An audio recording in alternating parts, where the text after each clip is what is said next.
Seja bem-vindo ao Projeto Trivium. Nosso objetivo é ajudar a divulgar algumas das grandes obras da literatura, filosofia, pedagogia e etc. Recomendamos que a escuta deste audiobook seja acompanhada pelo livro em sua versão física ou digital. Caso queira, deixaremos o link do livro da Amazon. A sua compra pode nos ajudar a levar este projeto adiante. Curta e compartilhe para que o Projeto Trivium alcance mais pessoas. Vale lembrar que essa é uma leitura amadora do livro, portanto peço desculpas por qualquer erro na pronúncia de nomes e palavras que possam ocorrer. Desejamos a todos uma boa leitura. A Instrução dos Principiantes, Hugo de São Vítor. Prólogo. Sobre as 3 coisas que conduzem à bem-aventurança: a ciência, a disciplina e a bondade. Irmãos, porque por um desejo santo ao Senhor benevolente fostes convertidos da vida vazia deste século e estáis dispostos com toda a intenção da mente e sob promessa a voltar-vos para aquele que vos fez, deveis agora aprender o caminho pelo qual podeis chegar àquele que buscais, pois ele mesmo é a vida eterna e verdadeira. Assim como ninguém pode viver fora dele, assim quem vive nele e com ele possui a bem-aventurança. Portanto, se buscais a Deus, e é precisamente por isso que o buscais, desejais de fato possuir uma verdadeira e perpétua bem-aventurança. Contudo, ninguém pode chegar à bem-aventurança senão pela virtude, e a virtude não é alcançada verdadeiramente de nenhum outro modo senão pela prática diligente da disciplina da virtude. Assim, a prática da disciplina dirige o espírito para a virtude, e a virtude, então, leva à bem-aventurança. É por este exercício da disciplina que deveis começar, para assim alcançar futuramente o prêmio da virtude. A virtude perfeita, a eterna bem-aventurança. Aquela, irmãos, é o caminho o qual percorremos. Esta, a pátria a qual desejamos chegar. Foi este caminho e esta pátria que o salmista tinha visto quando disse: felizes os íntegros em seu caminho, os que andam na lei do Senhor. E a tua disciplina me corrigiu completamente. Com efeito, a disciplina de Deus corrige assim o homem, porque reformando-o plena e perfeitamente, leva-o à bem-aventurança por meio da virtude. E foi este mesmo caminho e esta mesma pátria a que se referiu quando disse: a bondade e a disciplina e a ciência ensina-me, pois ele percebeu que por meio da bondade se chega à bem-aventurança, e pediu que lhe fosse ensinada a bondade, porque desejou por meio desta alcançar aquela, mas percebendo que a disciplina era necessária para obter a bondade, teve de fazer mais um pedido e acrescentou: ensina-me a disciplina. Estava então pronto para observar a disciplina, e não só se mostrou disposto a observá-la, como também, para que merecesse obtê-la, suplicou. Finalmente, porém, vendo que ninguém pode observar a disciplina das boas obras sem possuir verdadeiramente a ciência do discernimento, implorou que ela também lhe fosse dada como um princípio e fundamento da santa conversão. Assim se completou sua súplica: ensina-me a bondade, a disciplina e a ciência. E para que se mostrasse apto a aprender essas coisas, acrescentou logo depois: porque eu acreditei nos vossos mandamentos. Como se dissesse a Deus: deveis ensinar-me da mesma forma que devo servir a vós, pois já não me oponho por teimosia aos vossos preceitos. Creio que é bom o que ordenais, creio que é verdadeiro o que prometeis. Já aceitei abandonar por vossa causa meus bens, e por isso mesmo peço-vos por vossa misericórdia, que eu mereço obter os bens que vêm de vós, porque eu acreditei nos vossos mandamentos.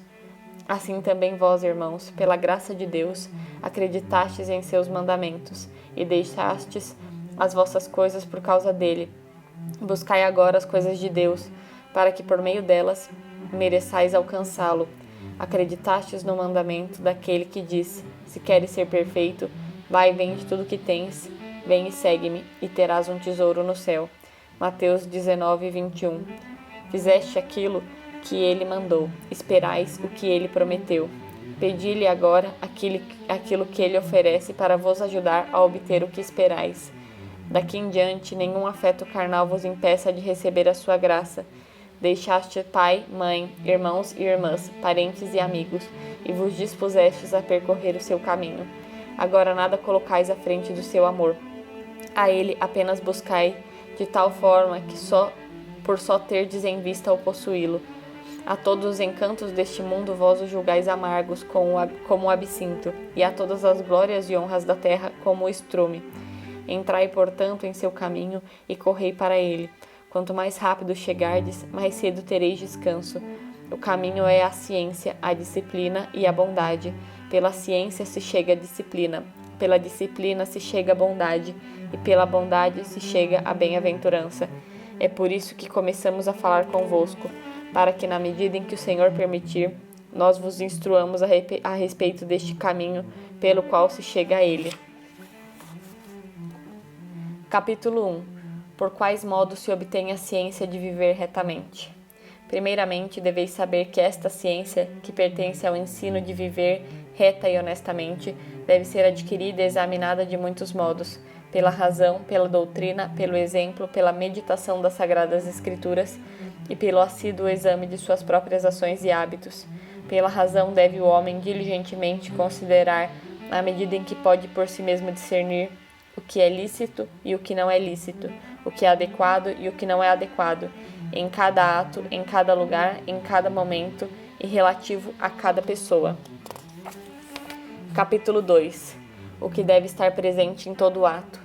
Em todo ato convém executar as obrigações humanas e os cuidados do corpo com a mesma disposição com que se devem celebrar os sagrados e divinos mistérios, da mesma forma que se deve o homem ser temente, solícito, devoto e piedoso no serviço de Deus, assim seja espontâneo, alegre e pronto para se oferecer em auxílio às necessidades do próximo.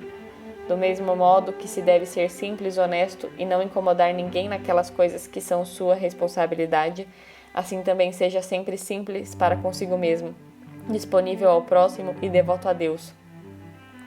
Seguindo estes ensinamentos, acostume-se a contrariar sua própria vontade em favor das vontades alheias e aprenda a inclinar-se a elas em tudo na medida em que isso for lícito e adequado. Assim, deve ser o homem, esteja ele falando ou quieto, comendo ou jejuando, andando, sentado ou deitado, fazendo algo ou desocupado. Capítulo 3. O que se deve fazer em cada lugar. É necessário que se considere não só o que fazer, mas também o que se deve fazer em cada lugar. Uma é a maneira de se portar onde Deus é adorado, outra onde o corpo descansa. De um modo se deve agir em um lugar distinto, a fala, mas de outro modo no lugar onde se guarda o silêncio. Enfim, há formas diferentes de se portar, estando dentro ou fora de casa, em um lugar retirado ou em público. E embora o homem não deva, em lugar nenhum, abandonar a disciplina, deve ser ela observada mais diligentemente e mais prontamente naqueles lugares onde, se negligenciada, gera escândalo a muitos, ou, se bem observada, gera exemplo a ser imitado.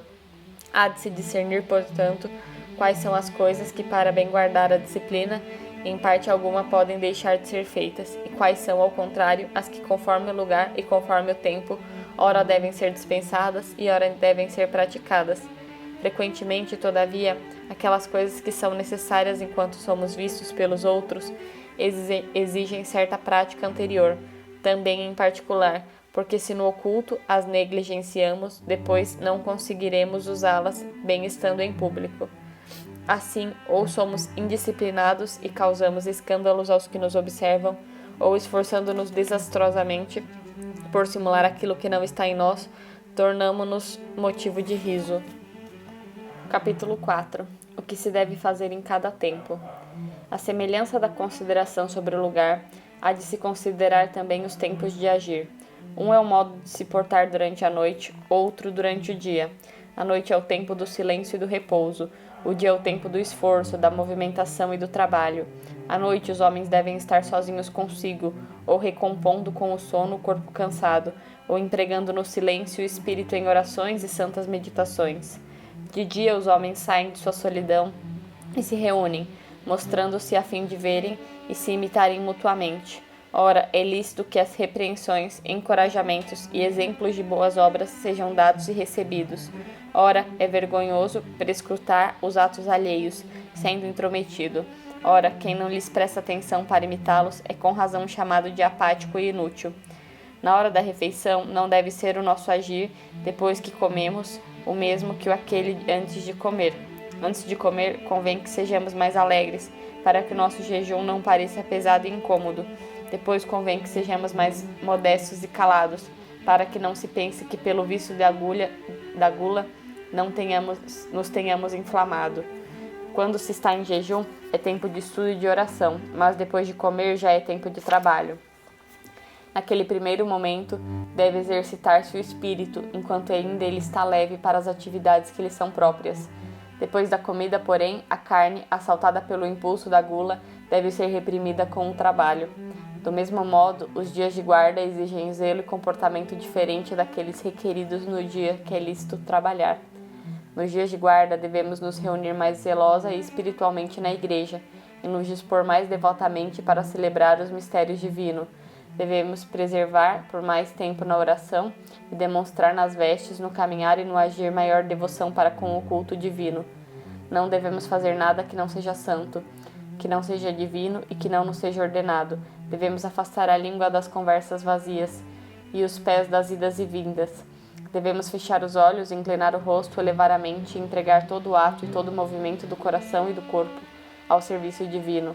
Devemos, enfim, por assim dizer, honrar os dias santos com o espírito sempre renovado. Nos outros dias em que é lícito trabalhar, ninguém fique ocioso. Cada um deve, segundo suas forças e conhecimentos, aplicar-se àquele trabalho que lhe tiver sido imposto, e não que ele próprio escolheu. Quanto de beleza o repouso dá aos dias de guarda, tanto de ornamento e de esforço do trabalho confere aos dias restantes. Dessa forma, todo aquele que não quis repousar nos dias de guarda seja juiz da sua vaidade, e aquele que não foi esforçado nos dias de trabalho seja testemunho da sua preguiça. Assim se dá com as mentes carnais. Nos dias de descanso, a vaidade as incita a não descansar, e nos dias de trabalho, a preguiça as impede de trabalhar bem. Por isso, para agir bem, deve haver um cuidadoso discernimento dos tempos, para que, assim como as obras más em tempo algum são louváveis, as boas obras não sejam dignas de repreensão por não terem sido praticadas no tempo oportuno. Capítulo 5. Como deve-se agir com cada pessoa. A distinção de pessoas quanto ao amor que se lhes deve é feita segundo o seu mérito, e quanto à sua honra, segundo a sua idade e ofício. Nunca se deve deixar de amar os melhores e honrar os superiores, em idade ou ofício, pois é muito orgulhoso quem pela idade ou posição inferior do outro despreza sua virtude, ou quem pela virtude inferior de um homem desrespeita sua idade ou ofícios superiores. Há de ser dada a honra a este e o amor àquele, de tal forma, todavia, que a honra seja amorosa e o amor seja reverente. Com efeito, a reverência sem amor é servil, e o amor sem reverência pueril. Portanto, devemos demonstrar nosso amor pelos melhores, com tanta humildade e reverência que pareçamos obrigados a fazê-lo, como que por uma necessidade. Devemos nos sujeitar aos superiores em idade ou ofício, com tanto afeto e alegria que pareçamos vinculados a eles por uma dívida de amor. Aos superiores devemos dar o que lhes pertence de direito, como se devêssemos de bom grado o que é nosso, e aos melhores devemos dar nosso amor, como se dessemos o que lhes é de direito. A partir disso, podemos classificar as pessoas em 6 categorias: 3 segundo a dignidade de sua posição e 3 segundo seu comportamento. Segundo a dignidade de sua posição, as pessoas podem ser superiores, iguais ou inferiores a nós. Para com os superiores, devemos guardar a obediência, o temor, a solicitude e a reverência. Para os iguais, deveremos guardar a paz e a concórdia, tratá-las com consideração, benevolência e honra, e atribuir-lhes toda a ação e palavra um lugar superior ao nosso. Se de acaso formos obrigados a estar à sua frente, devemos com toda a humildade e reverência não ordenar, mas demonstrar as coisas que devem ser feitas. E se acaso elas nos precederem, devemos obedecer com rapidez e devoção. Para as inferiores, por fim, devemos sempre ser benevolentes e oferecer auxílio. Nunca afrontar, corrigir sempre sem insultos, governar sem soberba, castigar sem crueldade, favorecer com piedade, não exigir a veneração, mas amar o companheirismo e a igualdade. Devemos subordinar-nos aos maiores pelo temor, ceder alegremente aos iguais pela caridade e igualar-nos aos menores pela humildade. Sejamos, enfim, obedientes aos que mandam, suaves com os que nos obedecem e calados para com os que nos maldizem e modestos para com os que nos louvam. Do mesmo modo, segundo o comportamento, devemos considerar algumas pessoas como superior, outras como iguais e outras como inferiores a nós. Quanto às pessoas cujo comportamento é inferior ao nosso, embora não ousemos condenar os seus atos, não devemos imitá-los. Quanto ao seu comportamento daquelas pessoas que são iguais a nós, a fraqueza de suas obras é semelhante às nossas, de modo que é possível que nos admitirem na participação de suas práticas, e ao darem um exemplo de virtude, sermos facilmente capazes de imitá-los. O comportamento das pessoas é superior ao nosso quando podemos admirá-lo e venerá-lo, mas sem conseguirmos imitá-lo. É o comportamento daquelas pessoas que alcançaram tamanho êxito pelo exercício constante da disciplina, que embora nossa fraqueza comece a se direcionar à sua virtude pelo amor, não pode todavia igualar-se a ela pela imitação. As pessoas são iguais a nós pelo comportamento quando suas obras equiparam-se às nossas forças, de modo que nelas não haja nada que exceda a nossa capacidade, sendo suficiente a dedicação que nós já temos para encontrar nelas algo que possa ser imitado. O comportamento das pessoas inferior ao nosso, por dois motivos, ou porque eles não são capazes de fazer o que nós conseguimos, ou porque fazem o que nós não devemos imitar. Neste caso, devemos distinguir bem as pessoas, para que nos dediquemos a guardar a reverência aos superiores em todo lugar, obra ou palavra, e façam o que fizerem e estejam onde estiverem, não presumamos vergonhosamente que nos igualamos a eles. Devemos considerar os exemplos de virtude e imitar de tal modo calados e de longe que nunca imaginemos ter nos igualados aos melhores, até o ponto de ser explícito, a partir da nossa modéstia, que reconhecemos ser insignificante, tanto quanto eles são sublimes, ao nos subjugarmos a eles em todo lugar. Aqueles que são negligentes, principalmente aqueles cujas obras são dignas de repreensão, é importante que os evitemos com tal cautela que tanto fujamos daquilo que praticam, quanto todavia não ousemos julgá-los. Pensemos que não nos é dado um exemplo, nem nos é permitido um juízo, porque aquilo que feito por nós não teria desculpa, se feito por eles talvez a ignorância ou fraqueza desculpem. Assim é necessário que por meio da cautela evitemos ser como estes e que por meio da reverência não pensemos que nos tornamos iguais aos perfeitos. A estes devemos honrar, porque não somos dignos de nos associar a eles. Aqueles devemos evitar, porque associados a eles podemos facilmente nos corromper. Assim como aqueles que sempre desejam associar-nos aos melhores, se mostra soberbo, aquele que assiduamente deseja comportar-se como os piores revela-se depravado. Por isso, quando não queremos associar-nos aos maus, dois frutos muito úteis surgem para nós, pois fugimos da culpa e damos prova da nossa inocência. Portanto, a nossa convivência diária e maior frequente deve ser com os medianos iguais a nós, e quando vemos entre eles alguns mais fervorosos nas boas obras, devemos buscar avidamente maior convivência e familiaridade com eles. Para com estes mais fervorosos, devemos ter tanta diligência por guardar a paz e concórdia, que o amor fraterno em nada seja perturbado por algo que dependa de nós. Dediquemo-nos a nunca lhes proferir injúria ou causar incômodo, e a suportar as injúrias ou incômodos causados a nós com espírito inalterável por amor da caridade fraterna.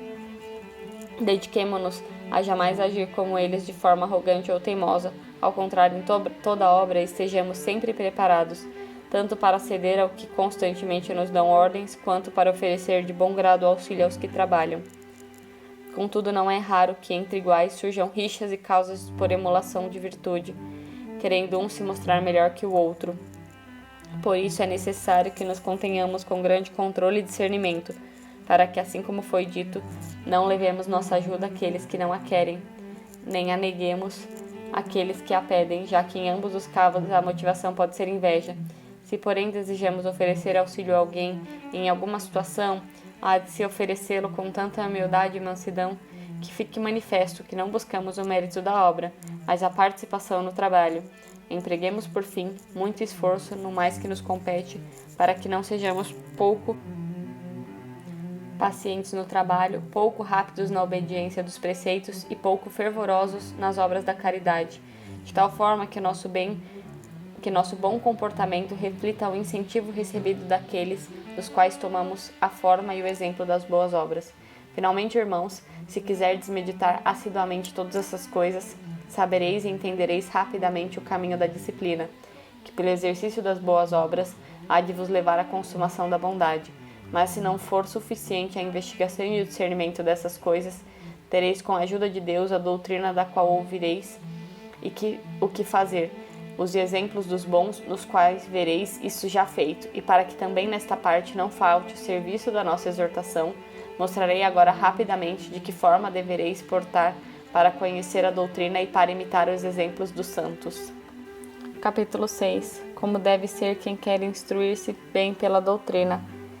Visto que avançais, irmãos, para a escola das virtudes, sabei que de modo algum deveis vos dedicar a discussões controversas, pois a doutrina espiritual não requer debatedores, mas ouvintes obedientes. Assim foi dito por meio de Moisés ao povo, que era instruído na lei de Deus: ouve Israel e põe em prática. Não disse Moisés: fala, e às vezes cala. E assim aconselhou o apóstolo Tiago: seja todo homem veloz para ouvir, porém lento para falar e lento para irar-se. E vede quão acertadamente, depois de proibir a fala exagerada, acrescentou um preceito contra a ira, dizendo: lento para falar e lento para irar-se, para mostrar que aquele que não quer conter sua língua não pode manter seu espírito longe do furor da ira.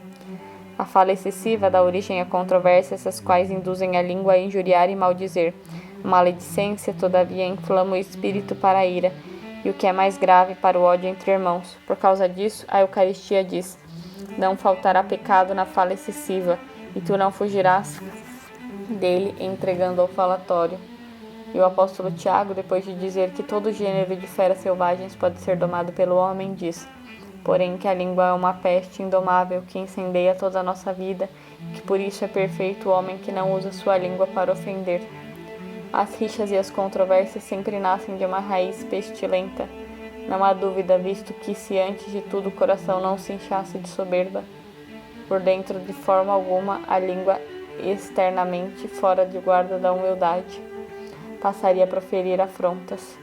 Mas enquanto quisermos soberbamente parecer sábios diante dos outros, nós nos sentiremos humilhados caso a nossa ignorância seja apontada, ou caso a sabedoria do outro seja reconhecida. E assim, não é difícil acontecer que contra a nossa consciência ou vergonhosamente defendamos nosso erro, ou combatamos maliciosamente a verdade que o outro defende. E esta é a sabedoria deste mundo, que o apóstolo Tiago chama de diabólica e carnal. É uma sabedoria astuta e maligna, que busca somente meios desonestos pelos quais possa encobrir seu erro e distorcer mesmo que manifesta a verdade que o outro profere, fazendo-o aparecer opinião de homem estúpido e ignorante. Mas não é assim a sabedoria que vem do alto, que não pode se satisfazer se está contra a verdade, e que sempre está preparada, seja para pedir alegremente um bem que não possui aqueles que o têm, seja para diante dos outros acusar verdadeiramente um mal que ela diante deles defendia. Por causa disso, mesmo o apóstolo Tiago disse: a sabedoria que vem do alto é antes de tudo pura, depois pacífica, modesta, conciliadora, favorável às coisas boas, cheia de misericórdia e de bons frutos, e fala sem falsidade. Por isso, irmãos caríssimos, afastei vossa língua não somente das palavras vazias, mas tende moderação nos assuntos retos, e buscai mais ouvir as coisas santas do que ensiná-las. Tende a boca fechada e os ouvidos abertos, e sede tão modestos para falar quanto sagazes para entender.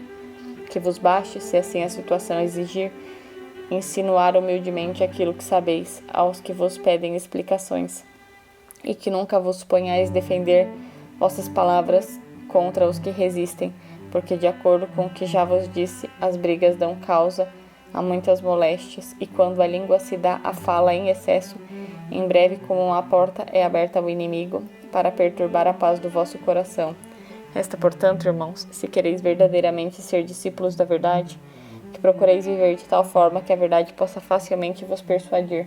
A verdade ama aqueles ouvintes que a recebem humildemente dos sábios, e não a desprezam com arrogância. Se é exposta pelos mais simples, ama aqueles que julgam os que os outros são mais prudentes e mais sábios do que a si mesmos, na ciência de Deus, isto é, na capacidade do bem agir, e não se envergonham de ter todos como mestres, dos quais podem aprender os que ignoram. Ama aqueles que aprovam alegremente as boas palavras dos outros e que, em tempo adequado e segundo o que entenderam ser de sua responsabilidade, ou corrigem modestamente ou prudentemente, ignoram os erros alheios. E, finalmente, ama aqueles que embelezam sua dedicação à ciência com a disciplina dos costumes, que demonstram mansidão e modéstia em sua mente, não só na custódia da língua, mas tanto quanto ao restante do corpo, no vestir e no agir. Procurarei agora demonstrar com poucas palavras aquelas coisas a respeito dos exemplos dos santos que julgo pertinente de vos serem ditas neste momento. Capítulo 7. Sobre a imitação dos exemplos dos santos. Por qual motivo julgais, irmãos, sermos nós encorajados a imitar a vida e o comportamento dos santos, senão para que sejamos reformados à semelhança da vida nova? Ora, a semelhança de Deus é evidente neles, e quando, imitando-os, a eles nos moldamos, alcançamos também nós tal semelhança. Mas há de se saber que, assim como a cera não recebe forma alguma, a menos que tenha sido amolecida, do mesmo modo, o homem não pode ser moldado para a virtude pela ação da mão alheia, se não for desprovido por meio da humildade de toda a rigidez da soberba e da teimosia. Nunca poderá melhorar, através dos exemplos de outros, alguém que combata pelo vício da soberba o bem que vem delas, ou defenda aquilo que provém de sua maldade. Portanto, é necessário que, se realmente queremos imitar os santos, temperemos antes nosso coração para a obediência, sendo verdadeiramente humildes, pois a nossa vida se renovará tão mais rapidamente quanto mais prontamente, pela obediência voluntária, se inclinar a toda espécie de virtude, que veja, e a marca da bondade alheia começará a se imprimir nela mais profundamente, à medida que mais estritamente se dedique antes a imitar as boas ações dos outros do que a censurá-las. A figura de um sinete nos oferece uma consideração importante para este assunto. Com efeito, a figura que no sinete está saliente aparece impressa para dentro na cera, e a figura que no sinete está esculpida para dentro forma na cera uma figura saliente. Que nos é indicado nisso, senão porque queremos ser moldados pelo exemplo dos santos, como que por um sinete otimamente esculpido, encontramos nele certas coisas sublimes, como que salientes, e outras coisas mais baixas, como que esculpidas para dentro. Quando os santos agem a fim de que os homens o julguem bem, não o fazem pela dignidade da obra, mas simplesmente pela sua utilidade. Esta conduta deles é como o desenho esculpido para dentro do sinete. Contudo, quando um santo faz coisas tão grandes que elas arrastam as mentes humanas à sua admiração, é como se mostrassem as saliências do seu sinete. Quando tomamos as obras dos santos para imitar, devemos fazer em segredo o que neles é sublime e em manifesto o que neles é menos elevado. Aquilo que neles é saliente em nós deve esconder-se, para que não seja mostrado por amor dos aplausos, e assim comece a servir a uma glória vazia. E aquilo que neles é uma ação mais baixa em nós deve mostrar-se mais saliente, para que não fiquemos privados da utilidade dessas obras por medo de praticar ações menos elevadas. Irmãos, não creio que possa alegar ignorância a um homem ao qual são demonstradas tantas vias pelas quais pode chegar ao conhecimento da verdade. Eis que depois do discernimento da própria razão pela qual é dirigido, depois da doutrina dos sábios pela qual é educado, depois dos exemplos das boas ações pelos quais é instruído, adiciona-se também os preceitos das Escrituras, pelos quais se completa o conhecimento sobre o modo correto de viver. Por último, vêm as tentações pelas quais o homem se exercita cotidianamente e dá o aperfeiçoamento correto a respeito da verdade destes preceitos. Capítulo 8. Sobre aquilo em que se deve prestar atenção nas Sagradas Escrituras. Vós, irmãos, que já entrastes na escola da disciplina, deveis buscar na leitura das Sagradas Escrituras antes aquilo que vos instrua na virtude, do que alguma beleza sutil que vos impressione, e deveis querer mais ser moldados pelos preceitos das Escrituras do que levantar questionamentos a seu respeito. Ao ler as Escrituras divinas, portanto, empregai bem as vossas habilidades, para perceber aquilo que aí é dito, para exercitar em vós o amor por Deus ou o desprezo pelo mundo, o que vos ajuda a não cair nas insídias do inimigo, ou a nutrir os bons afetos e extinguir os desejos baixos, e aquilo que vos dê tal ardor de arrependimento que mais rapidamente acenda o vosso coração. Procurai aquilo que ensine a ter disciplina nas ações, humildade no pensamento e paciência nas situações adversas. Aquilo que, enfim, ensine a ter firmeza nas boas obras e prudência para evitar o mal. A Escritura, lida desta maneira, confere uma inteligência salutar, e esta mesma sabedoria, que deixareis em segundo plano em favor da virtude, vós a encontrareis depois mais perfeitamente pela própria virtude. Capítulo 9. Como homem, em tudo o que faça, deve estar atento. Resta essa última coisa, talvez mais necessária do que todas as outras, que o homem seja atento e prudente em todas as suas ações, e que confronte consigo mesmo seus pensamentos, suas palavras e seus atos, com exame de consciência diário. Com efeito, os sábios sempre aprendem ao agir e com progressos diários nos exercícios das obras. Crescem e vão reconhecendo cada vez mais a virtude e se tornam mais cuidadosos nas suas ações futuras pela experiência das passadas. O homem percebe que muitas vezes uma obra que crê começar com boa intenção, tanto mais rapidamente o engana quanto menos ele observa. Seguro da sua intenção primeira, o fim dela, e assim de modo imprudente, corre livremente para uma armadilha, porque vê o que faz, mas ignora aquilo que se seguirá à sua ação. Ao mesmo tempo, não considera que costuma ocorrer que os sentimentos sejam de tal forma ambíguos que não poderá discernir qual é a sua intenção, senão a partir da finalidade de sua ação. Se, porém, diligentemente considerasse a qual fim tende a disposição da sua mente, então apareceria claramente como vício, caso fosse alguma coisa que antes o espírito pintava com aspecto de virtude.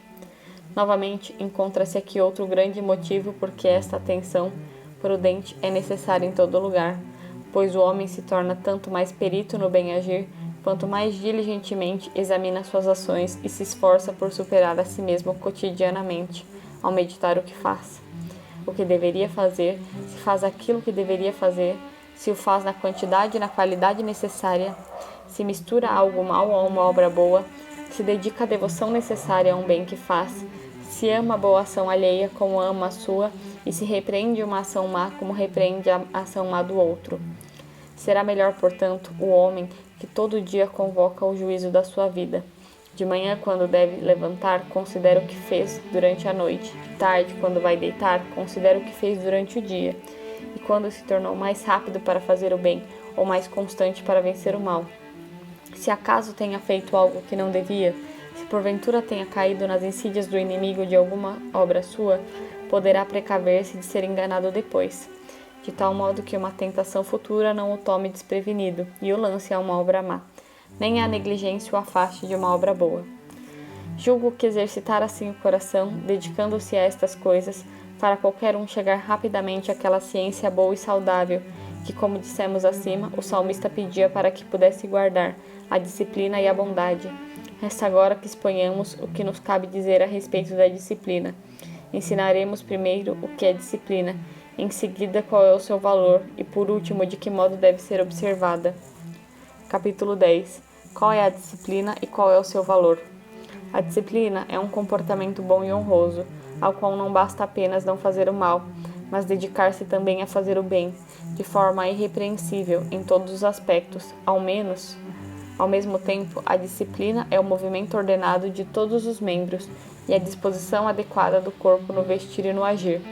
Ouviste o que é a disciplina, agora vede quão útil e necessária ela é. A disciplina é o grilhão da concupiscência, o cárcere dos maus desejos, o freio da lascívia, o jugo da soberba, a algema da ira. Ela doma a intemperança, para a inconstância e sufoca todos os movimentos desordenados da mente e todos os apetites ilícitos. A movimentação desordenada do corpo nasce da inconstância da mente. Da mesma forma, quando o corpo é contido pela disciplina, o espírito é fortificado na constância, e assim aos poucos, interiormente, a mente vai alcançando repouso, na medida em que seus maus movimentos são impedidos de se manifestar exteriormente. Portanto, a integridade alcançada pela virtude faz com que, pela disciplina interna da mente, os membros do corpo sejam regidos ordenadamente. O fato é interna a disciplina que conserva externamente os membros do corpo ordenado. Aquele que perde o controle da mente cai imediatamente na inconstância exterior, e assim indica que pela leviandade de fora não subsiste raiz alguma dentro de si. Neste sentido, Salomão disse: o homem apóstata, barão iníquo, caminha com perversidade na boca, insinua com os olhos, bate com o pé, faz sinais com os dedos, planeja o mal em seu coração depravado e a todo momento semeia discórdia. Salomão chamou este homem, o qual quis assinalar a indisciplina e a discórdia, primeiro de apóstata, porque seu interior não tivesse se afastado da visão do Criador, externamente ele não teria chegado à inconstância e à disseminação da discórdia. Portanto, os membros do corpo devem ser contidos externamente por meio da disciplina, para que por dentro se fortifique o estado da mente, de tal modo que, opondo-se esta disciplina exterior a toda a inconstância interna, a mente encontre paz em si mesma. A disciplina refreia os movimentos de todos os vícios, e na medida em que ela reprime e refreia os maus desejos, impedindo-os de se expressar, os bons desejos crescem e se fortificam internamente. E aos poucos, a forma da virtude que é conservada externamente pela disciplina do corpo se imprime pelo hábito na mente. Vimos quanto vale a disciplina, agora consideremos de que modo devemos observá-la. Diga-se já que ela deve ser observada especialmente em 4 campos: nas vestes, nos gestos, na fala e à mesa, isto é, no comer. Capítulo 11. Sobre a disciplina que se deve observar nas vestes. Nas vestes, a disciplina é observada de 5 modos: no valor, na qualidade, na cor, no desenho e no ajuste das roupas. Quanto ao valor, as nossas vestes não devem ser muito preciosas. Quanto à qualidade, não devem ser muito delicadas e macias. Quanto à cor, não devem ser muito vivas por um lado nem muito escuras por outro, a não ser por algum propósito religioso. Quanto ao desenho, devem ser compostas de forma piedosa e decente e carregar a marca da humildade, isso é, não devem ser muito grandes, pendentes ou esvoaçantes, nem muito apertadas. Não devem, em suma, ser pervertidas segundo a vaidade do mundo. O ajuste depende do modo de dispor as vestes, pois há alguns homens estúpidos que, querendo agradar outros estúpidos, usam de certos artifícios para arrumar suas vestes. Alguns se vestem de modo tão jocoso que mais parece uma zombaria. Outros, porém, para ressaltarem sua pompa, exibem as suas vestes, desdobrando-as quanto podem em todas as direções. Algumas vestes, uma única peça toda amassada sem qualquer cuidado. Outros cobrem com voltas e voltas de tecido. Alguns, cortando as suas vestes e apertando-as com todo o seu esforço, expõem de modo torpe e vergonhoso todos os contornos de seu corpo, para que os outros os observem um a um. Outros, com seus tecidos esvoaçantes, mostram pela leveza de suas vestes a leviandade de seu espírito. Alguns, caminhando gravemente com suas vestes que roçam o chão, varrem a terra com as tiras que pendem delas, e, à semelhança das raposas, limpam com suas caudas o vestígio das suas pegadas. É bem certo que depois de sua morte sua memória perecerá, para que não sejam mais lembrados na terra dos vivos. Eles são contados no número daqueles dos quais disse o salmista: não são assim os ímpios, mas tais qual a poeira que o vento varre para a face da terra. Pois eles, os próprios filhos das trevas, provocam por onde passam uma nuvem de pó, e privam por fora os olhos dos homens da luz, que por dentro destroem pela obscuridade o seu espírito. Contudo, nós obtemos certa vingança deles nesta mesma vida, pois com os mesmos panos com que nos lançam poeira nos olhos, eles aplanam o caminho para os nossos pés e limpam a sujeira das praças. Que mais direi? Aborrece-me enumerar todas essas ostentações de vaidade, nas quais tolos e loucos imitam das mulheres, ou melhor, das prostitutas, os cuidados infames que chegam à idolatria, transformando junto com suas vestes o seu sexo. De fato, há outros 1000 modos pelos quais os homens vazios e supersticiosos desejam oferecer um espetáculo de si mesmo aos que observam. Mas o servo de Deus, vendo que tais coisas se dedicam apenas a homens estúpidos e muito dignos de riso, deve com grande constância desprezar todas essas coisas. Elas são contrárias à verdadeira religião, e os que a praticam mostram patentemente o quanto estão afastados dela. Mas aqueles que, fazendo parte da religião pela graça de Deus, se dedicam a estas torpezas, e por meio delas desejam agradar aos homens, se fazem os mais vis e desprezíveis deles. Contudo, aqueles que desprezam tudo isso por causa de Deus, e diante não somente de Deus, mas também dos homens, estes são muito caros e honráveis. Que se vão agora esses miseráveis e estúpidos que desconhecem toda a honra. Vão e comam seus panos. Esses que não entendem com quanta razão se repreende o culto das vestes preciosas nos homens, que professam uma vida piedosa, o qual também é proibido às mulheres pelo apóstolo Paulo quando disse que as mulheres não se enfeitem com vestidos preciosos. Que vejam, portanto, como são dignos, não digo de repreensão ou de humilhação, mas de condenação, aqueles que no lugar da religião se dedicam ao culto das vestes preciosas. Aquele rico do evangelho que se vestia com púrpura e linho fino passa, após a morte, sofre eternamente as tormentas do inferno. Que se repreende na púrpura senão a cor e o preço, e no linho senão a delicadeza? Quanto se diz, portanto, no evangelho, que ele deu sua carne e a beleza com a púrpura e a delicadeza com o linho, ficava evidente que viveu como um soberbo e um lascivo, quem de modo ilícito exibiu seu corpo e os confortos dos vícios, com justiça receberá depois o fogo dos tormentos. Ora, esse rico que não havia renunciado aos próprios bens depois do uso ilícito das coisas temporais, porque não quis conservar a temperança nestes bens que eram de sua propriedade, mereceu a condenação eterna. Se, portanto, aquele que abusou dos seus próprios bens mereceu tanta condenação, que pensaremos daqueles que, para sustentar o culto da sua própria soberba, não temem gastar o dinheiro doado à igreja? Ai destes que, como foi dito por meio do profeta, comem os pecados do povo, se afundam assim na maldade, porque aqueles que com os homens oferecem em favor da redenção de suas almas, eles a aceitam, e usando-as ilicitamente, fazem que sirvam para a sua condenação. Ai da coroa da soberba de Efraim, da flor murcha de sua glória, porque toda a carne é como uma erva e toda a sua glória é como uma flor do campo. A erva secou e a flor morreu, porque nela soprou o espírito da ira do Senhor. A erva secou e a flor morreu, mas a palavra do Senhor permanece para sempre. De que se orgulha a cinza e o pó, a fumaça que aparece por um tempo e depois desvanece? Que é o homem senão podridão, e o que é um filho senão um verme? O homem mesmo é um verme, e a sua descendência é verme, e ao morrer herdará vermes e bichos e serpentes.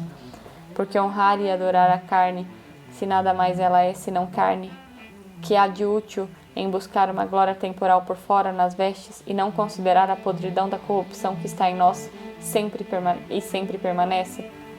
Por causa disso, os amantes da religião devem demonstrar com obras o quanto desprezam as coisas terrenas, e não devem prestar este culto supersticioso à carne que morrerá, mas preferir os ornamentos dos bons costumes à pompa do vestuário, que as vestes sejam mais comuns do que as preciosas, mais grossas e ásperas do que as delicadas e macias, mais foscas do que vivas, compostas e adaptadas mais descuidada do que meticulosamente, e se não for possível renunciar a todas as comodidades nas vestes, nunca, todavia, elas devem ser usadas para ostentação.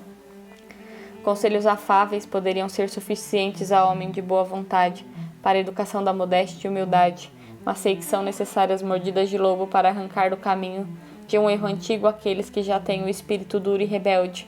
A estes é necessário forçá-los a observar à risca todas essas regras, e para que não lhes sobre espaço para recuar, obrigá-los a cumprir todas as instruções necessárias, passo a passo. Capítulo 12. Sobre a disciplina que se deve observar na forma de se portar. O portar-se é a movimentação e a configuração dos membros do corpo ao agir. Ele pode ser repreensível em 6 situações: se é indecente, relaxado, lento, apressado, arrogante ou furioso. O modo indecente de se portar indica a lascívia, o relaxado, negligência, o lento, preguiça, o apressado, inconstância, o arrogante, soberba e o furioso, ira. E assim os movimentos desordenados do corpo indicam a corrupção e a dissolução da mente, como já foi demonstrado mais acima quando expusemos, pelo testemunho de Salomão, que o homem apóstata expõe com indícios exteriores a doença de seu espírito. Salomão disse que o homem apóstata é um ser inútil que caminha com perversidade na boca, insinua com os olhos, bate com o pé, faz sinais com os dedos, planeja mal em seu coração depravado, e a todo momento semeia discórdia, porque quando a mente não está bem ordenada, os membros do corpo se movem sempre desordenadamente. Assim como o paralítico não pode exercer adequadamente as funções dos membros do seu corpo, também este apóstata, pela inconstância de sua mente, é precipitado a este ou aquela ação, sem subordinação nenhuma à sua razão. Aquelas maneiras viciosas de se portar parecem semelhantes entre si de certo modo. Com efeito, assim como os vícios dos quais nascem não são muito discrepantes entre si, também os próprios movimentos exteriores conservam entre si certa concórdia de perversidade. Desta forma são semelhantes o comportamento indecente e o arrogante, o relaxado e o lento, o apressado e o furioso. Também os vícios são, respectivamente, semelhantes entre si. A lascívia se assemelha à vanglória, a negligência à preguiça, a inquietude à impaciência. Assim, estes comportamentos desordenados, porque provém da corrupção interna da alma, são repreendidos e condenados em muitos lugares das Escrituras. E embora não possamos enumerar uma por uma essas passagens, daremos alguns exemplos para mostrar a gravidade do assunto. Quanto ao comportamento indecente e arrogante, o Senhor condena a alma lasciva e soberba por meio do profeta Isaías, dizendo: Desce, assenta-te no pó, virgem filha da Babilônia. Senta-te na terra, não há trono para a filha dos caldeus, não será mais chamada meiga e delicada. Toma a mó, moe a farinha, tira o véu, levanta a saia, mostra as pernas, atravessa os rios. E depois diz com poucas palavras: Senta-te, fica em silêncio, refugia-te na escuridão, filha dos caldeus, não mais será chamada senhora dos reinos. Neste momento em que se ordena descer de um trono, repreende-se a maneira arrogante de se portar. De fato, muito adequadamente se diz que não há um trono para a filha dos caldeus, porque muitas vezes o homem é tanto mais desprezado pelos outros, quanto mais de arrogante se eleva a si mesmo, cumprindo assim aquela sentença da verdade que diz: todo aquele que se exalta será humilhado, e todo aquele que se humilha será exaltado. E neste sentido se acrescenta: senta-se e fica em silêncio, refugia-te na escuridão, filha dos caldeus, não mais será chamada senhora dos reinos. Com efeito, a grande confusão se apodera do homem, quando se vê desprezado pelos outros, por causa daquilo porque ele próprio se gloria. Mas como a indecência é amiga dos soberbos, repreendida a arrogância, também se repreende a lascívia. Toma a mó, moe farinha, tira o véu, levanta a saia, mostra as pernas, atravessa o rio.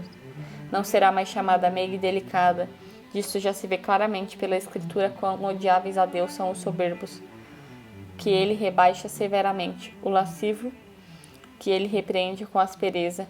Depois ainda é dito novamente contra os lascivos e arrogantes pelo mesmo Isaías. Isso diz o Senhor: visto que as filhas de Sião se ensoberbecem e andam com o pescoço erguido, piscando com os olhos, visto que andaram com passos miúdos, tintilando argolas dos tornozelos, o Senhor raspará a cabeça das filhas de Sião, o Senhor desnudará suas cabeleiras.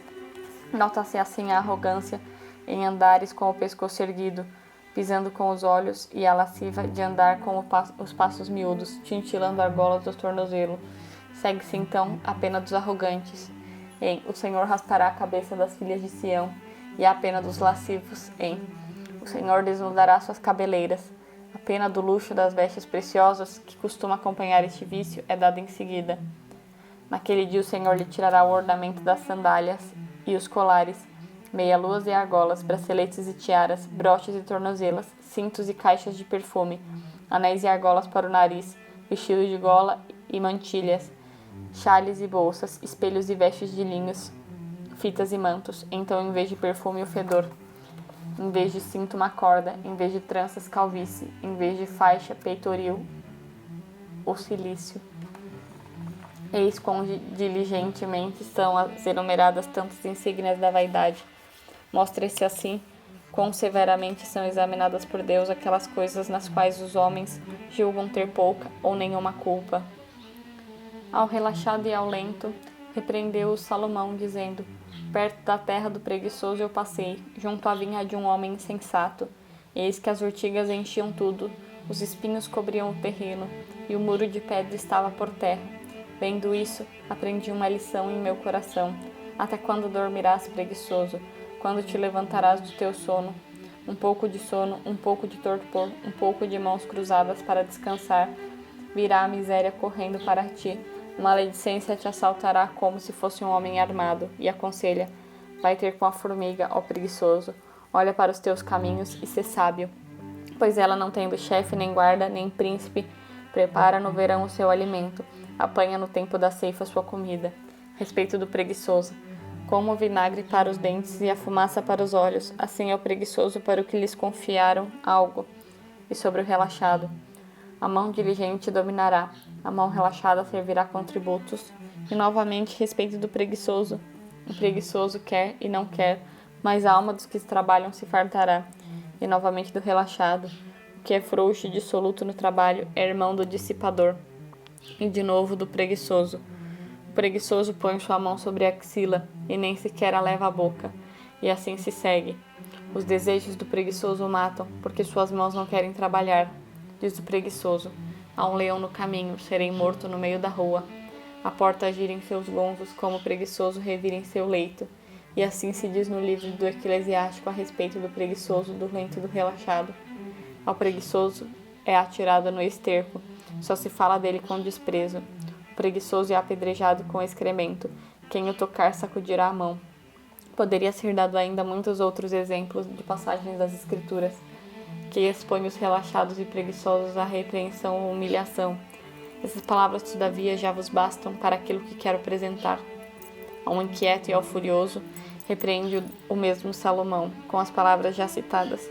O homem apóstata é um ser inútil, caminha com perversidade na boca, insinua os olhos, bate o pé, faz sinais com os dedos, planeja o mal e em seu coração, depravado, e a todo momento semeia a discórdia.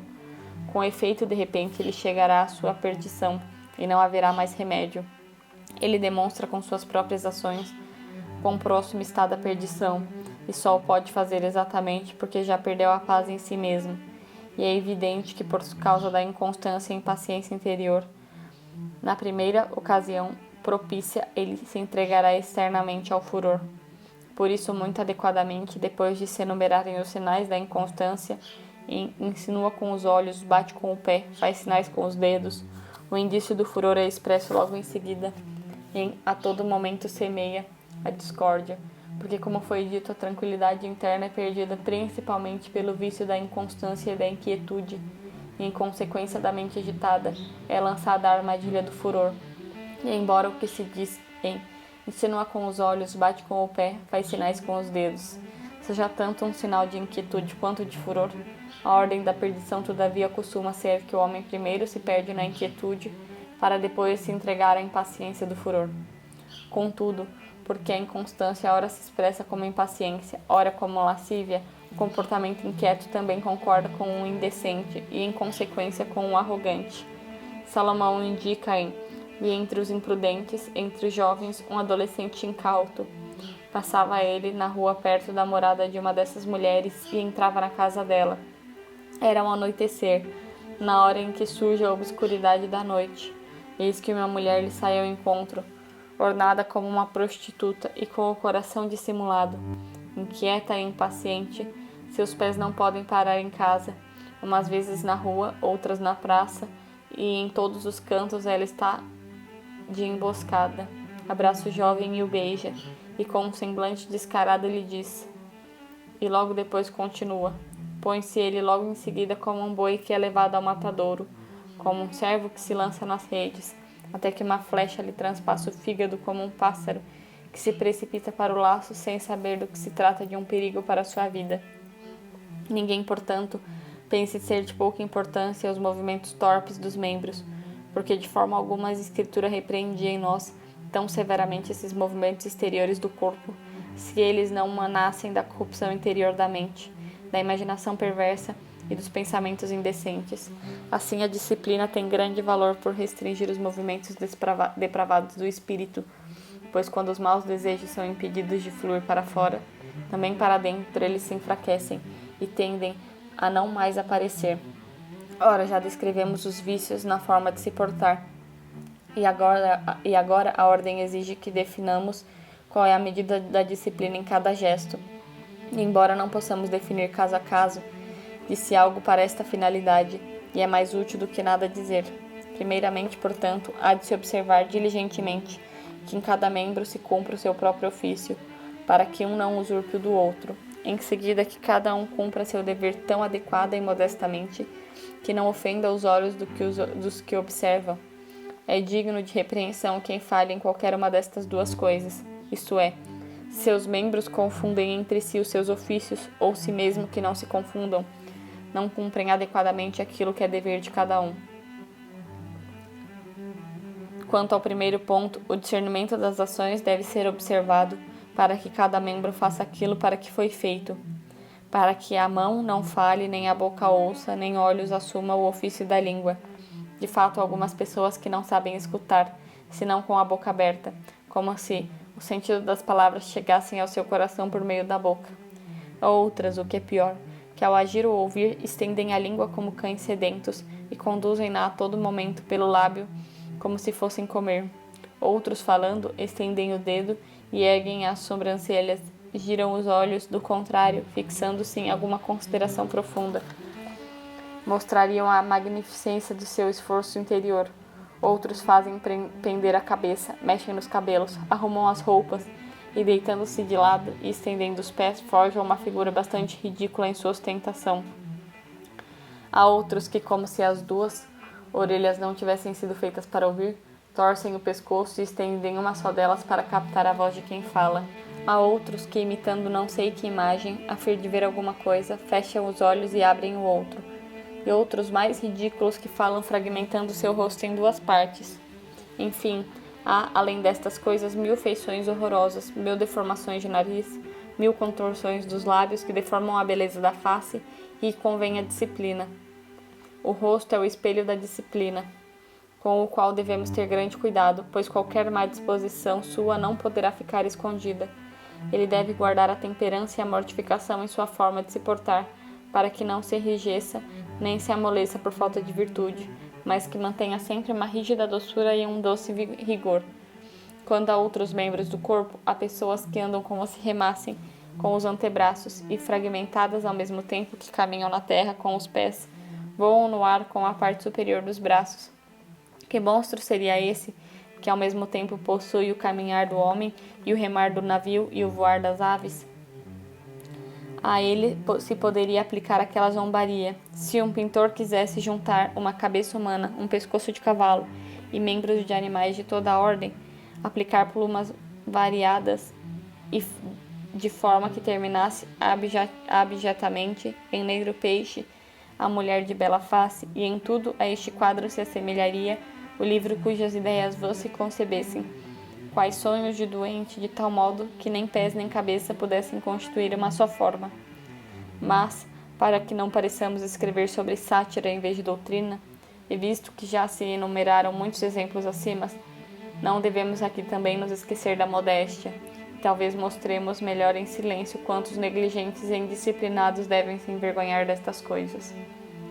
Devem todavia saber que é o mesmo vício que antes dissipa o estado da mente por dentro e depois perturba por fora a ordem das ações dos membros, assim como foi comprovado pelo testemunho de Salomão já citado.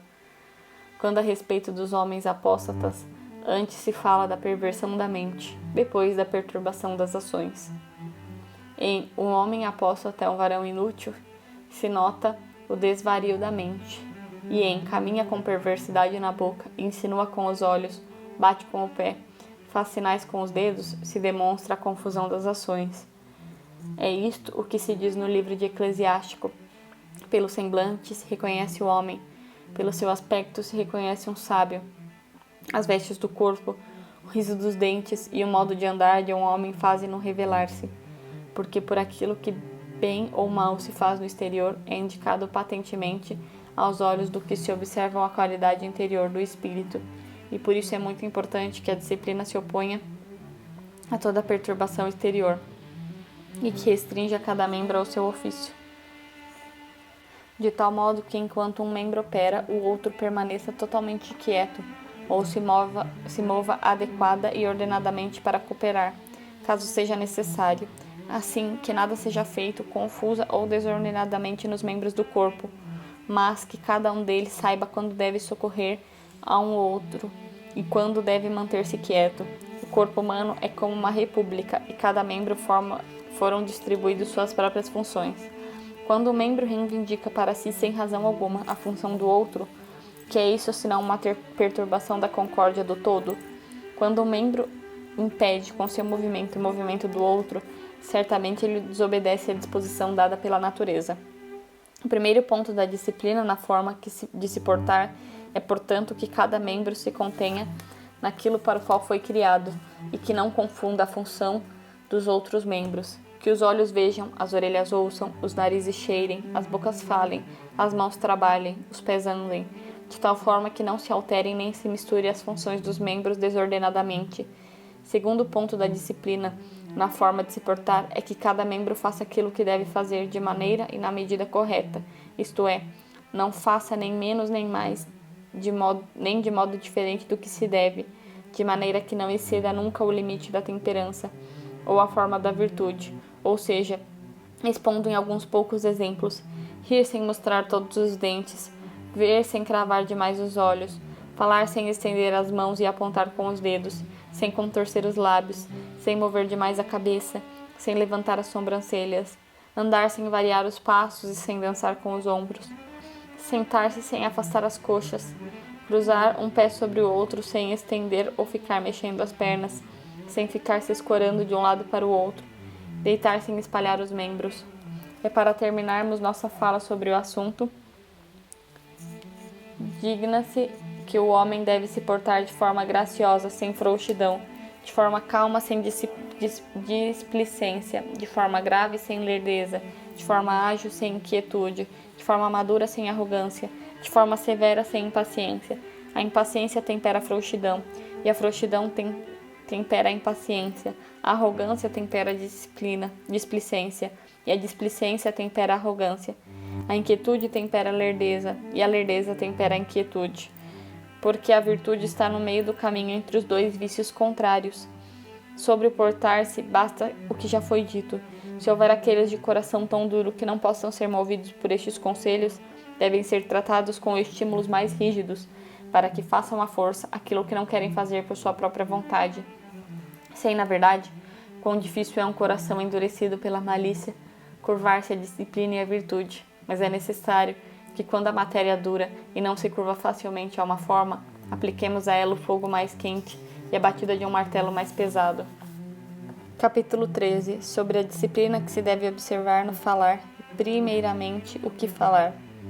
No falar, 5 coisas devem ser observadas: o que falar, a quem falar, onde falar, quando falar e de que modo falar.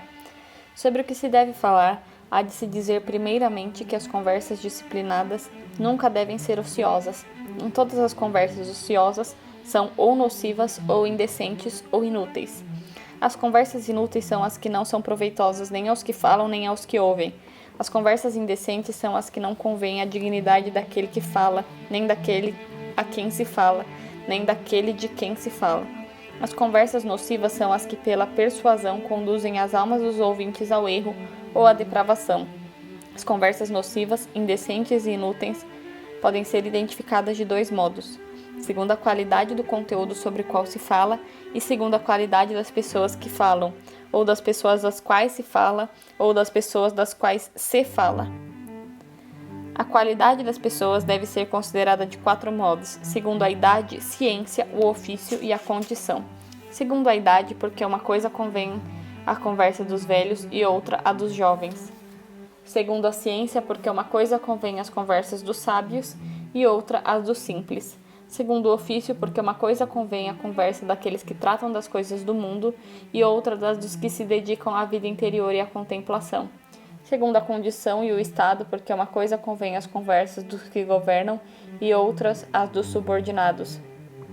Os velhos devem falar sobre o discernimento para aconselhar bem, os jovens sobre o esforço para agir bem, os sábios sobre os mistérios da Escritura, os simples sobre os exemplos de boas obras, os que tratam das coisas do mundo sobre alcançar mais prosperidade, os que se dedicam à vida interior sobre a disciplina de viver, os governantes sobre a provisão das coisas, os subordinados sobre a obediência dos preceitos, e a cada um que se fale segundo a qualidade de sua pessoa, busque a matéria adequada a respeito da qual possa falar.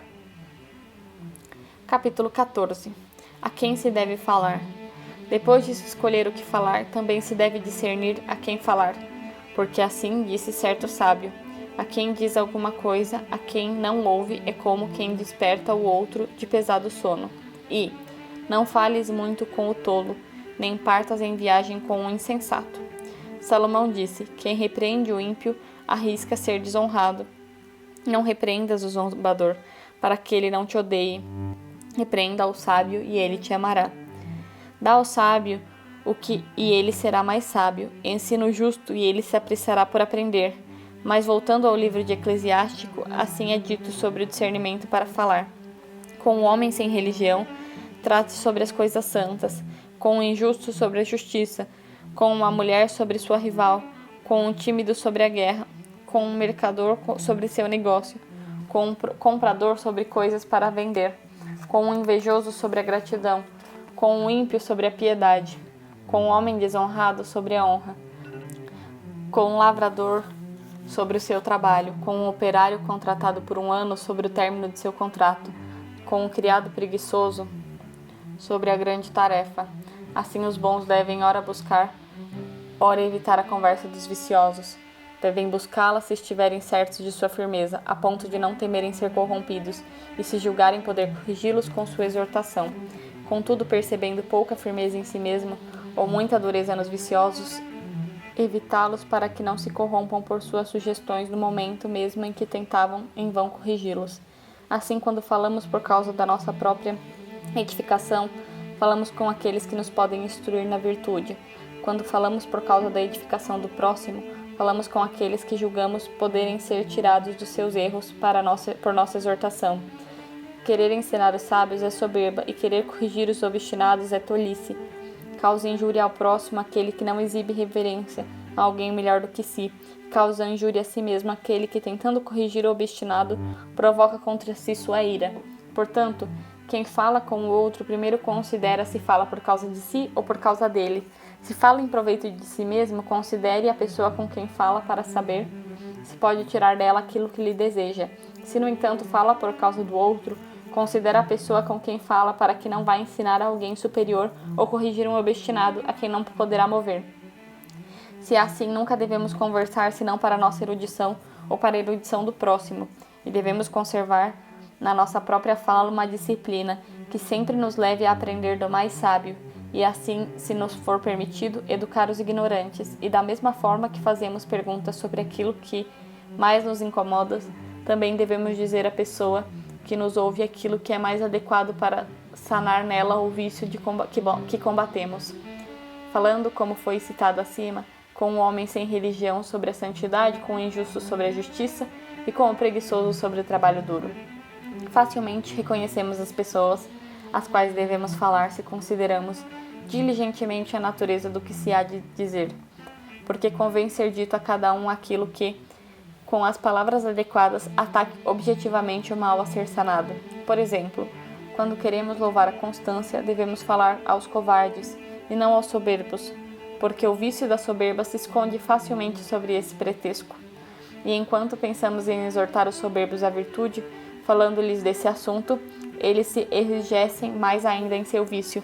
Portanto, ao exortarmos a constância aos covardes, ao temor os soberbos, a simplicidade os pródigos e a generosidade os avarentos, a felicidade os pobres, a moderação os golosos, ao conselho os precipitados, ao fervor dos zelos mornos, ao silêncio os tagarelas, as palavras de exortação os muito quietos, a rapidez os lentos, a mansidão os impacientes, a justiça os negligentes, ao perdão os impiedosos, a discrição os descarados, a quietude os ansiosos, a prudência os incautos, a responsabilidade os esquecidos, a modéstia os imprudentes, e, do modo geral, escolhemos a quem dirigir nossa palavra de acordo com o significado que elas comunicam. Capítulo 15. Onde se deve falar? Segue-se a terceira distinção do falar. Quando queremos falar algo, antes convém que consideramos onde aquilo será dito. Há certos lugares nos quais um silêncio perpétuo deve ser conservado. Há certos lugares nos quais não é lícito trocar palavras sobre assuntos humanos, mas somente se permitem aquelas palavras com as quais o homem fala com Deus e para Deus. quando dirige, manifesta ou ocultamente orações, leituras, hinos ou cânticos a Deus, e desse modo serve, assim como diz Santo Agostinho, num oratório nada deve ser feito além daquilo para o qual foi feito. Há outros lugares nos quais só pode falar em vista da disciplina e da instrução dos costumes. Há outros nos quais conversas a respeito das Escrituras podem acontecer, guardadas a disciplina e a reverência, isto é, sem briga, gritaria ou qualquer torpeza de palavras. Por último, há lugares nos quais é maior a licença para falar e são admitidas as conversas não só a respeito das coisas espirituais, mas também a respeito das coisas do mundo. Locais nos quais coisas vãs e supérfluas devam ser ditas, não os posso encontrar. Portanto, não devemos trocar palavras nos lugares divinos e sagrados, nem levantar discussões onde a disciplina deve ser observada, nem tratar das coisas do mundo onde se trata das divinas escrituras, nem devemos espalhar em público aquelas coisas que devem ser reveladas aos poucos. Capítulo 16. Quando calar e quando falar. Eis a quarta distinção do falar. Quando dizer aquilo que se há de dizer. Há um tempo em que nada se deve dizer, e há um tempo em que se deve dizer algo, mas tempo em que se deva dizer tudo não o há. O tempo em que nada se deve dizer é um tempo de calar. Para aquele em que se deve dizer algo é um tempo de falar, mas não há tempo quando se deve falar todas as coisas. Como Salomão disse, maçãs de ouro em bandejas de prata, assim é quem profere uma palavra em seu tempo. Toda palavra, portanto, tem o tempo de ser falada e o tempo de ser calada.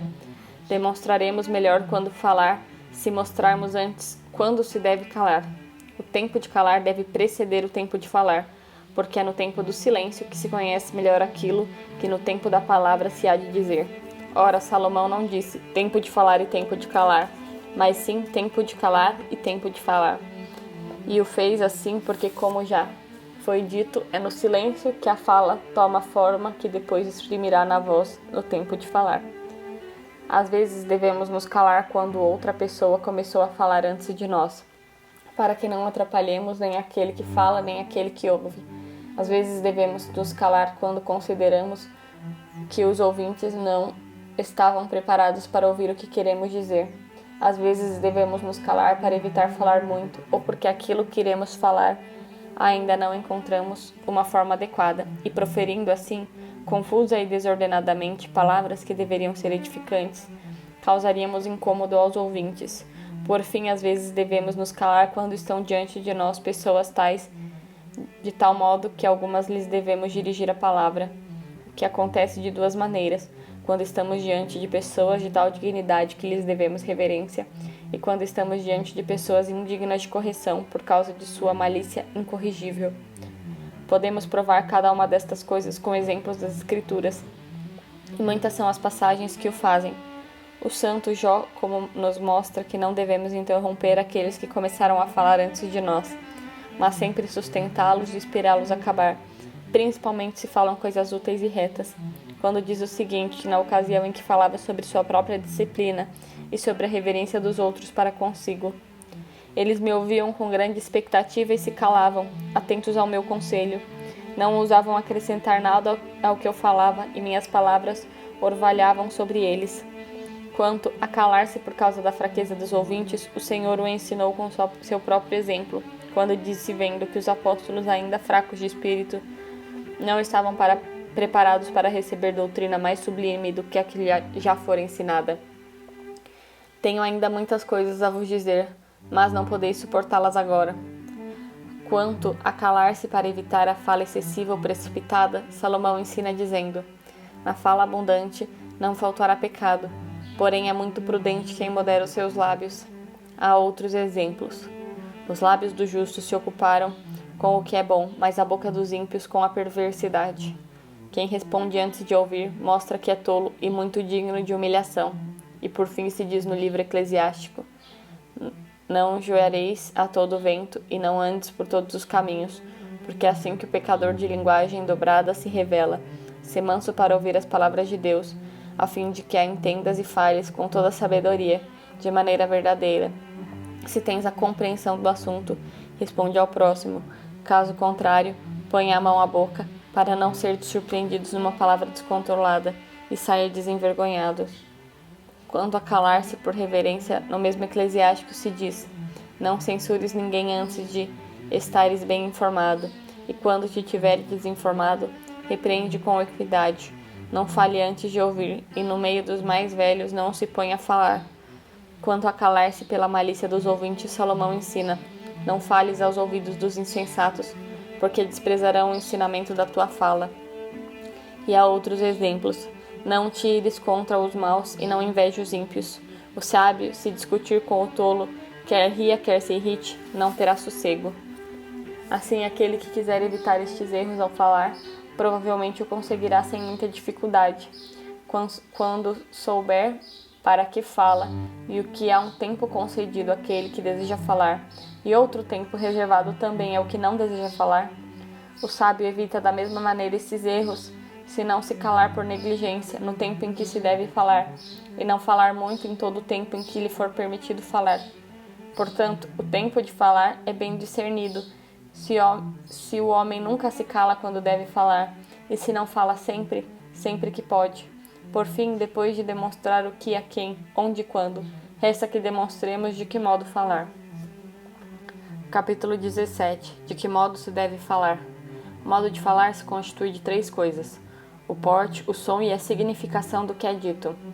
A disciplina ordena que o porte daquele que fala seja modesto e humilde, que o som seja baixo e suave, que a significação seja verdadeira e doce. Aquele que fala deve se portar de maneira modesta, para que não diminua o efeito do seu discurso, por causa de movimentos desordenados, indecentes ou confusos dos membros, ou por alguma disposição indecente ou alteração brusca do rosto. E que deve ser humilde, para que suas palavras encontrem aceitação entre os ouvintes. O som da fala deve ser baixo, para não assustar ou incomodar os ouvintes com ruídos ou barulhos desordenados. Deve ser suave, para que não aconteça de o som ser tão oneroso à alma dos que ouvem quanto é duro e desagradável aos seus ouvidos. A significação, isto é, a ideia de que se fala deve ser verdadeira, porque se as palavras são falsas, mesmo que ditas eloquentemente, serão rejeitadas pelo ouvinte, se as entendeu como perniciosas ou inúteis. Mas mesmo que tenha verdade, é necessário que a fala tenha doçura, porque muitas vezes a verdade é amarga ao que se ouve, se é dita sem adequação nem amor, isto é, inoportuna ou impiedosamente, contra o que é proferida. Comprovemos cada uma dessas coisas com testemunhos das Sagradas Escrituras. Salomão mostra que a maneira indisciplinada de se portar faz o discurso desprezível, dizendo: palavras elevadas não convêm ao insensato. Como são bambas as pernas do coxo, assim é o provérbio na boca dos insensatos. O saber é fonte de vida para quem o possui. O castigo dos insensatos é a loucura. Uma pessoa será louvada segundo o seu conhecimento. Quem tem um coração perverso será desprezado. Quanto à falta de humildade, o mesmo Salomão mostra quão desagradável ela é aos que ouvem. A sabedoria é muito sublime para o tolo, e no tribunal não abrirá a sua boca. O pobre fala suplicando, e a resposta do rico é ríspida. Quanto à fala barulhenta, o próprio autor da disciplina, por meio de Isaías, escreveu: não clamará, não gritará, não se ouvirá lá fora sua voz, mostrando quanto deve ser ela evitada pelos homens disciplinados. Quanto às palavras ásperas e briguentas que devem ser evitadas em todas as conversas disciplinadas, o livro dos provérbios comprova: os lábios dos insensatos metem-se em contendas e sua boca provoca feridas. E no mesmo livro se insinua quanto se deve evitar a palavra mentirosa. O testemunho falso não ficará sem punição, e quem fala mentiras não fugirá. Por sua vez, o livro do Eclesiástico demonstra claramente o valor da palavra doce, dizendo: uma palavra doce multiplica os amigos e acalma os inimigos. Uma língua afável transborda no homem bom. Capítulo 18. Sobre a disciplina à mesa, primeiramente na forma de portar e nos gestos. A mesa é dupla guarda da disciplina. Deve o homem conservar a disciplina na forma de se portar e na comida. Na forma de se portar, de 3 modos, deve a disciplina ser guardada: no falar, no ver e no conter-se. O silêncio é muito necessário enquanto se come, porque a língua, que em todo tempo está inclinada ao pecado, mais perigosamente fica solta para falar quando está inflamada pelos prazeres da comida. Por causa disso, o rico que se banqueteava e se entregava ao falatório em suas festas, depois posto no inferno, queria que lhe refrescassem a língua. A guarda dos olhos à mesa é necessária, porque não é adequado que o homem, tendo os olhos vagos, fique observando curiosa ou imprudentemente as coisas ao seu redor, mas, pelo contrário, de forma casta, deve com os olhos baixos prestar atenção só àquilo que está posto à sua frente. Por fim, o conter-se não deve ser negligenciado, de modo que nada inadequado ou vergonhoso seja feito, nada se faça com estrépito ou tumulto, mas sejam contidos todos os membros com modéstia e tranquilidade. Não se faça como fazem aqueles que mostram a intemperança de seu espírito, pela agitação e desordem de seus membros. Com efeito, sacodem a cabeça, descobrem o braço, levantam a mão ao alto e fazem esforços e gestos grandes e indecorosos, como se quisessem comer toda a comida de uma vez. Respiram fortes e suspiram angustiados. Buscam encontrar uma entrada mais aberta para o ventre que ruge, como se pela estreiteza da garganta não pudesse passar a abundância suficiente de alimentos a seu estômago faminto. Sentados no mesmo lugar, correm com os olhos e com as mãos tudo que está perto e tudo que está longe. Ao mesmo tempo, partem os pães, vertem o vinho e trazem os pratos para perto. Comportam-se como um rei que fará um assalto sobre uma cidade cercada, mas não sabem onde atacar primeiro, porque deseja ir por todos os lados. Talvez estejam falando mais do que o necessário a respeito das coisas, mas a falta de pudor não se envergonhará, a menos que seja manifestamente humilhada. Toda pessoa deve conservar em si mesma a disciplina, nesses 3 aspectos, isto é, deve guardar o silêncio, baixar os olhos e conter os membros em repouso com modéstia. Capítulo 19. Sobre a tríplice observância da disciplina ao comer e, primeiramente, o que se deve comer. Segue-se que, quanto à comida, também 3 coisas devem ser observadas: aquilo que se come, quanto se come e de que modo se come. Quanto àquilo que se come, não devemos procurar coisas muito preciosas e delicadas para não cairmos no luxo, nem coisas muito raras e excêntricas para não cairmos na curiosidade, nem coisas preparadas muito meticuloso e elegantemente para não cairmos na idolatria. Há certas pessoas cujas gargantas padecem de uma doença tão ridícula que não aceitam nada que lhes seja requintado, que não seja requintado e delicado, e se lhes oferecem alimentos mais modestos, inventam uma indigestão de estômago, um mal-estar no peito, uma dor de cabeça ou qualquer outro tipo de desculpa esfarrapada para recusá-lo. Há outros que desprezam as delícias e os luxos da comida com grande constância, mas desprezam igualmente tomar todos os dias os mesmos alimentos e sempre buscam comidas novas e diferentes, fazendo que, por causa do ventre de um só homem, uma multidão de escravos saia a arrancar raízes desconhecidas de montanhas desertas, a prescrutar peixinhos nas profundezas do mar, a colher frutos fora de época em espinheiros secos, e assim seja porque se alegram em fazer muitos servirem a sua insolência, ou porque pensam parecer tão diferentes dos outros no mérito quanto são na comida, não me pode ser mais evidente que são assolados por um vício. Há outros, por fim, que, cheios de veneração, preparam a comida muito preocupados com inúmeros tipos de cozer, assar e temperar, e fazem seu alimento, ora mole, ora duro, ora frio, ora quente, ora cozido, ora assado, ora com pimenta, ora com alho, ora com cominho, ora com sal, como se tivessem os mesmos desejos das mulheres grávidas.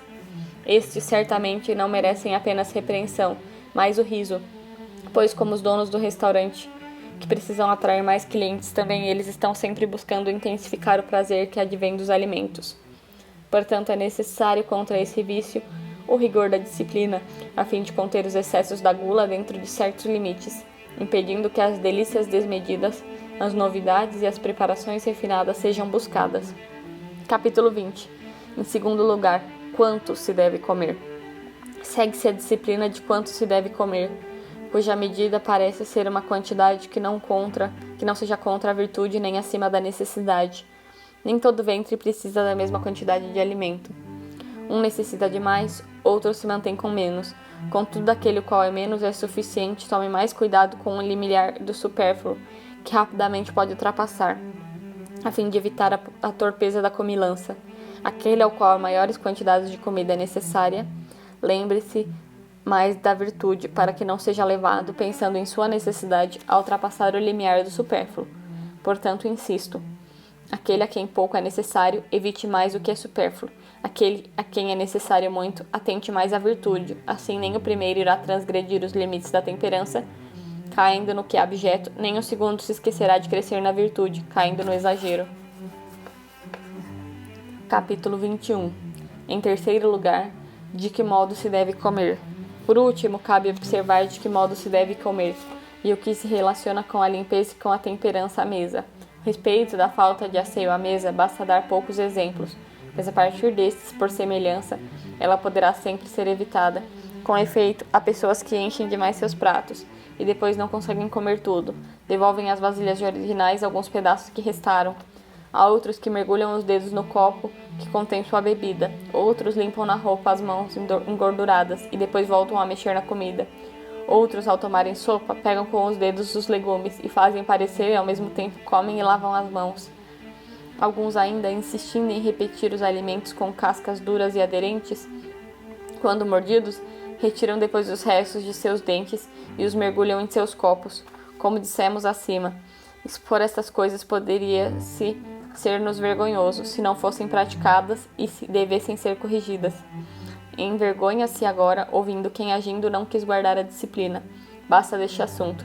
Agora, quanto à temperança na mesa, nós entendemos que se deve comer com certa calma e não com muita pressa, mas não ousamos dar regra alguma aqui, pois, como se disse, é um destes modos, outro é daquele. Aconselhamos a todos, portanto, que encontrem a sua própria medida. Tudo o que vos acabamos de dizer, irmãos, nós o dissemos a respeito da ciência e da disciplina. Contudo, orai para que Deus vos dê a bondade. Amém. Obrigado por ouvir até o final. Curta e compartilhe para nos ajudar a crescer.